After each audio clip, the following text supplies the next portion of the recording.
Now, let's get down to the fun part, planning the audit. As we've previously discussed, security is the only mandatory category. After this, depending on your organization and what they do, you'll define other categories. SOC 2 is incredibly flexible in its design, and what it means is that based on the controls, if some are not relevant to your organization and the removal of them has no security or risk impact, they can be removed. Typically, most organizations in their first year that they undergo a SOC 2 audit will do what's known as a Type 1 audit.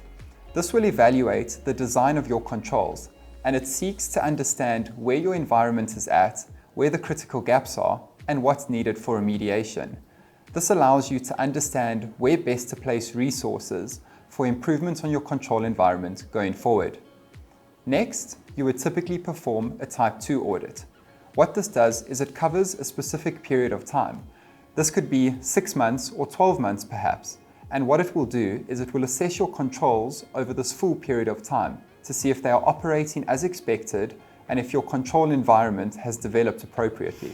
Within the planning phase, we will also consider the different types of controls. You get 3 main types: detective, preventative, and compensating controls. What is the purpose of a control? It is to mitigate a risk. Thus, each control that is implemented within an IT environment and within an organization needs to address a particular risk. We will cover more details on this a bit later. Also, within the planning phase, we perform and conduct the gap analysis.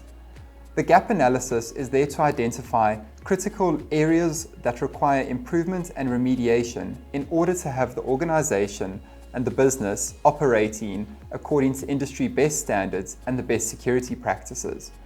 What happens during the gap analysis is that a consultant or an auditor will work together with the organization and go through the list of controls relevant for the audit based on the categories that we've spoken about. For each one of these controls relevant to the organization, we will identify what's done and what's not done.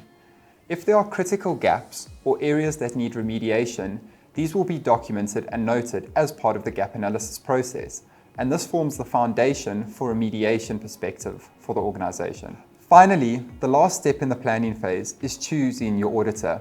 As we've discussed, the audit itself can only be done by a CPA auditor, and so the decision comes down to the organization, and factors such as relevance, location, and pricing, of course, are all important factors to consider when choosing your auditor.